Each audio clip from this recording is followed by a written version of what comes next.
Good afternoon, everybody. This is Dennis with the Active Trend Traders. Welcome to Aftermarket Mondays. We'll see what's left after the bloody aftermath of today's trading. Remember, all materials we do present are for training purposes only. Traders should always pay per trade any new method prior to the risk of their own personal capital. Past performance does not guarantee future performance.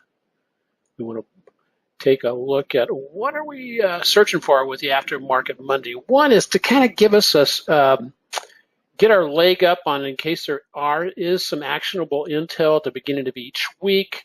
Quick market review. One of the questions we have, is more downside, and volatility in the cards for the markets. We shall see. And then I've got 5 stocks I want to share with you.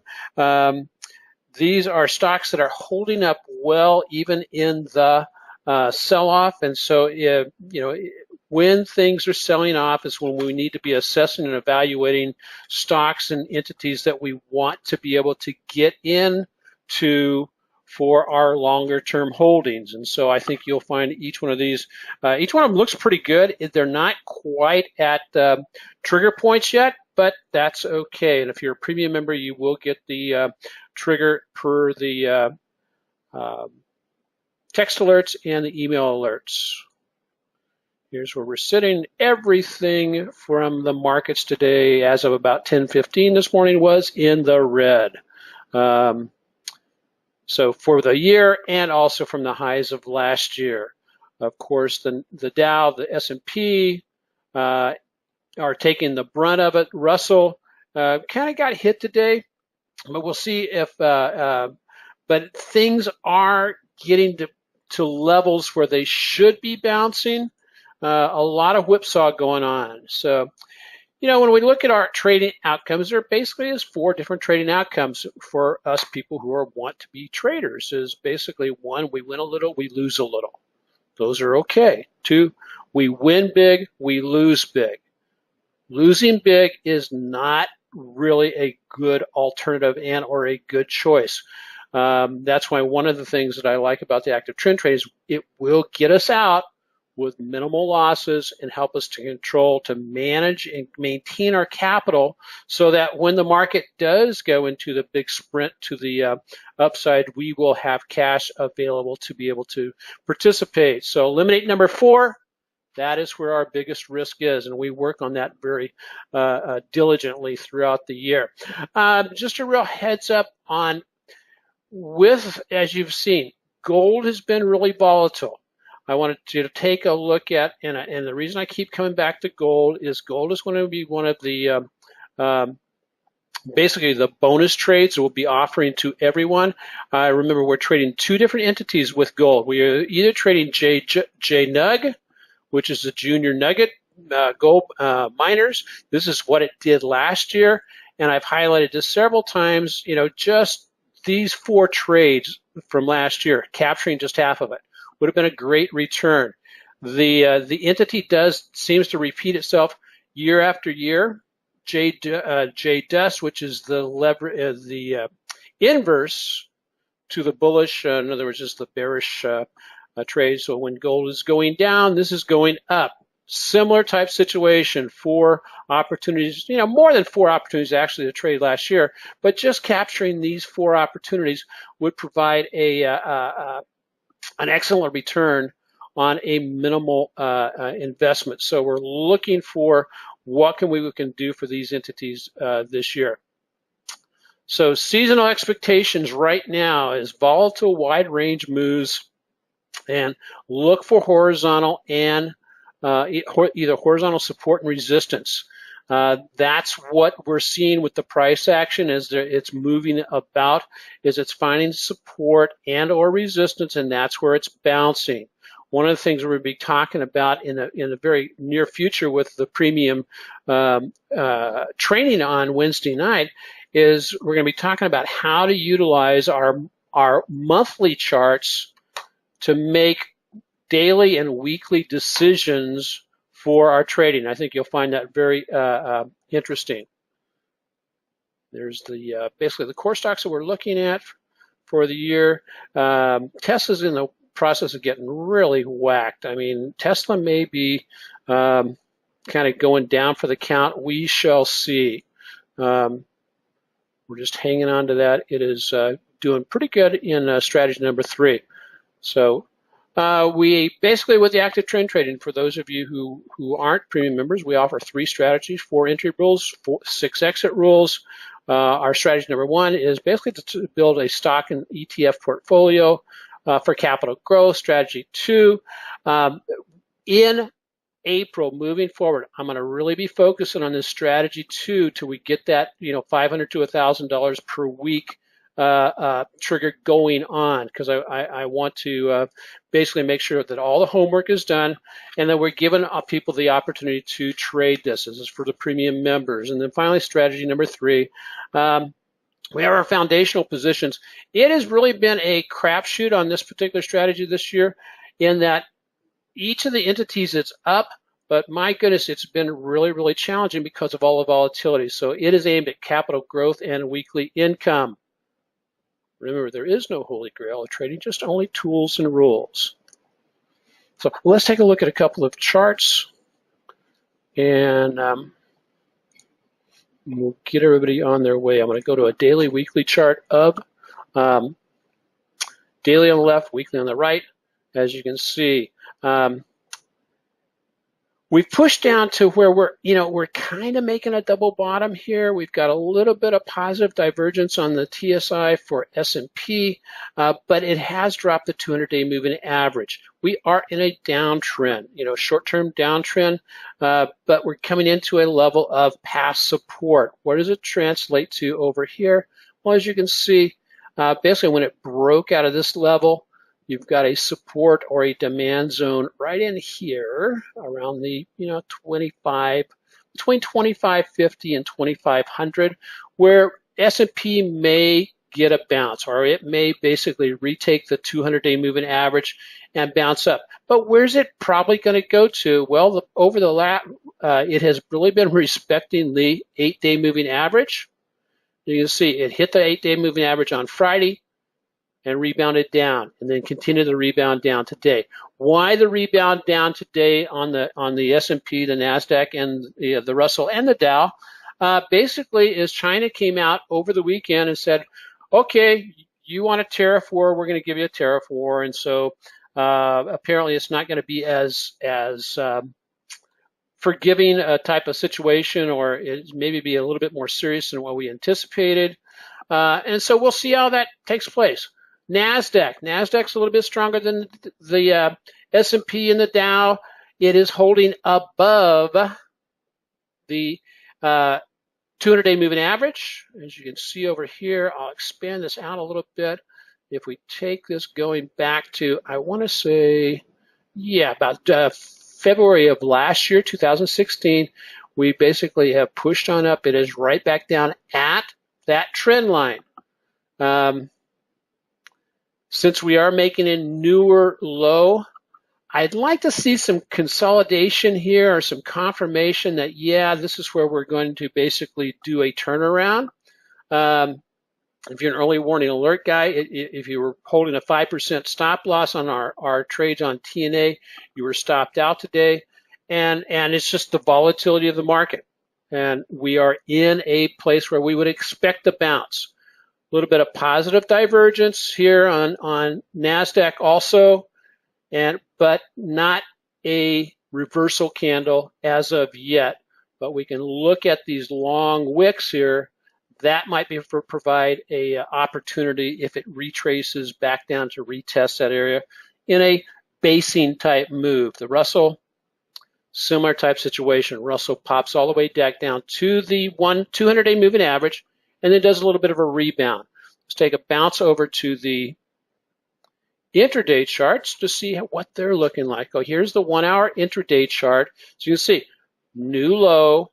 It's pulled down into this reversal zone here where it bounced before, but this is a very wide zone, and so it could still maintain that its integrity with this zone and actually pull back down much lower. But there's the 200-day moving average, closed above it, and so but the candlesticks didn't, weren't shouting, hey, I'm ready to make a big reversal here. It basically just kind of a couple of little doji candles at support. The support holds tomorrow, we get a rebound back up.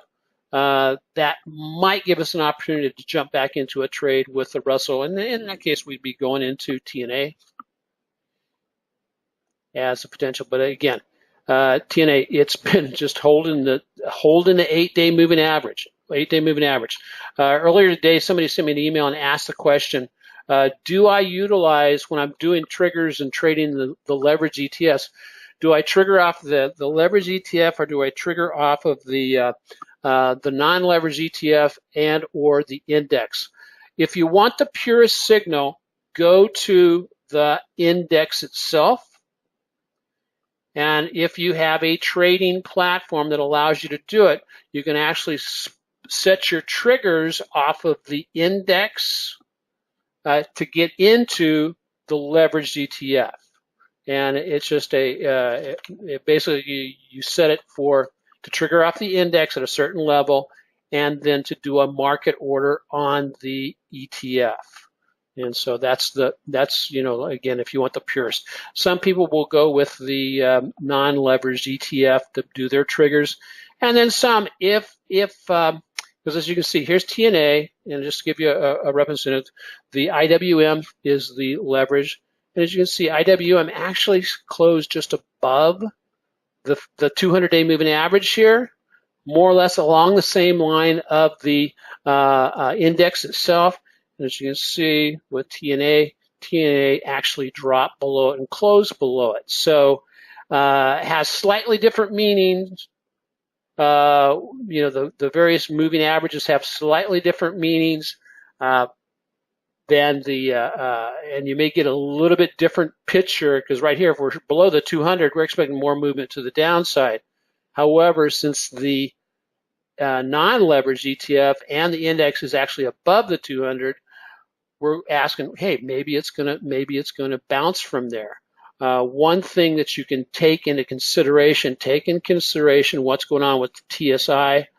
That's also a really good indicator of a particular bounce. Watch the market forecast on a daily chart. Also, look on the longer term momentum. It is still pointing down. And so who knows? TNA may wind up back there between the 55 and the 60 level, and that may be where we get our actual reversal. Let's take a look at, I'll go back to Russell real quick. I might go back to Russell real quick. Maybe I won't go back to Russell real quick.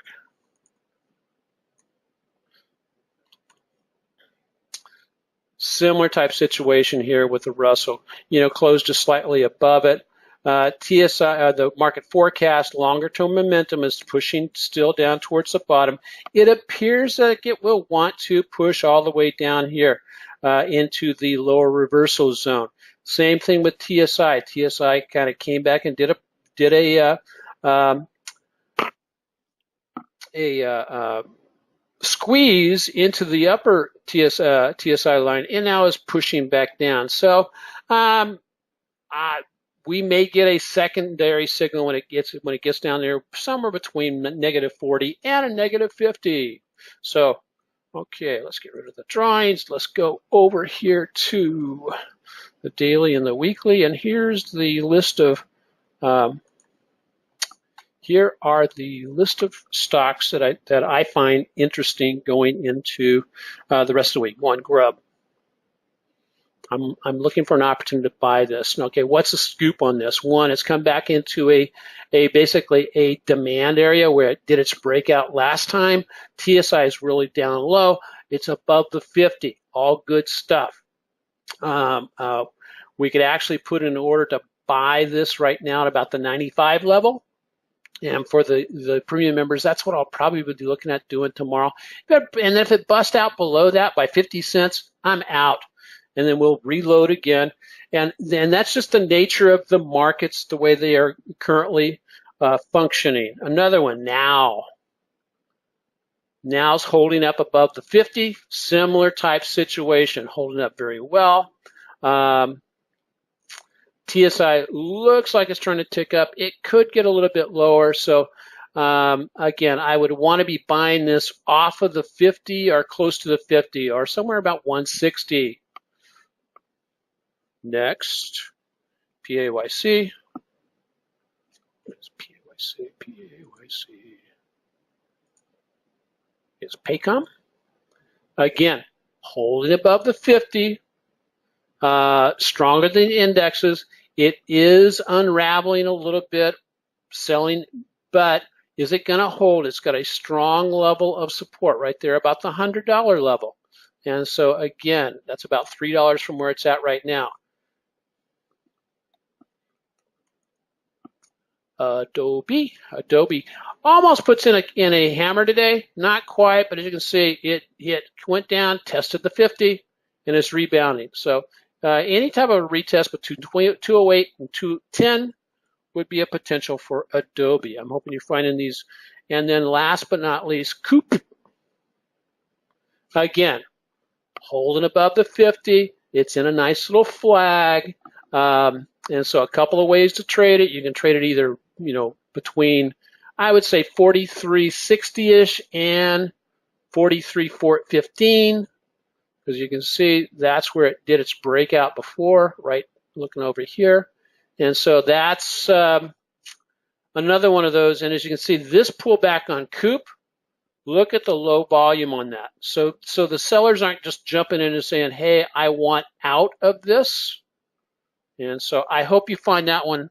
That one's kind of interesting. As I take a second look at that, low volume pullback when the market is just selling off like a big dog. Like a big dog. So, okay. Hey, any real quick questions? Like I said, that provides 5 stocks that you can take a look at. Let's take a real quick look at gold. Nug. There we go. Gold started to shoot up today. The miners still are, probably working off of that weakness that they had last week when they got a report that miners weren't going to be doing very well. And I think it's JDX is the miners. As you can see, a lot of volatility, a lot of gapping, and all that type of stuff. And so this is what I was talking about with the different entities, is look for the horizontal levels of support. When you get a big gap up like this and you're bouncing between, say, here we've got the 100-day moving average and the 50-day moving average, and they're stacked to the downside, just kind of like don't mess with it until it gets back down, to a stronger level of support, or wait till it gets up into a strong level of resistance and go look for the J-Dust side of this equation. And Dennis needs to be able to J-Dust. There we go.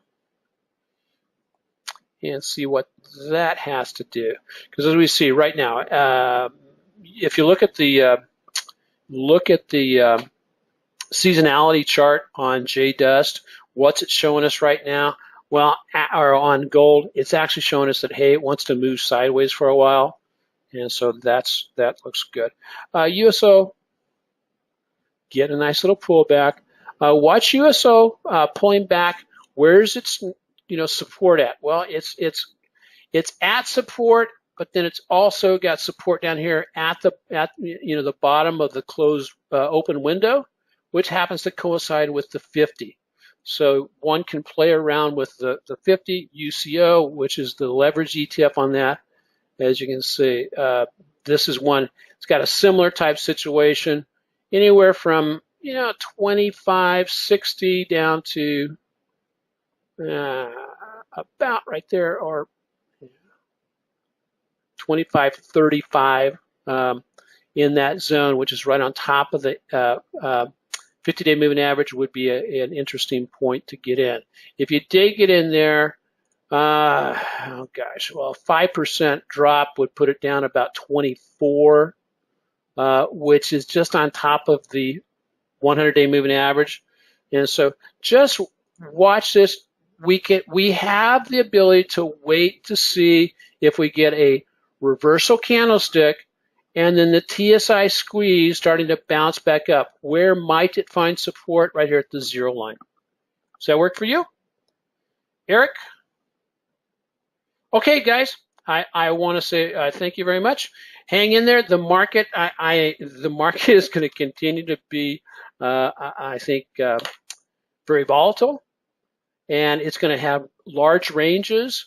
And if you are, apprehensive about the whipsaw, what you may want to do is just start, reducing the level of the profit you want to take. In other words, if you want, let's say it's moving 7% per day, you may want to say, you know what, I'm going to be happy with taking, I'm going to close this out a little bit early at 5%, and that way you're not as prone to be hammered by the whipsaw and volatility in the market. So with that, bid you adieu. For premium members, I'll be sending out the announcement for our training for Wednesday night. I'll be sending that out tomorrow, and so make sure your premium membership is up to date. So God bless everybody. Aloha.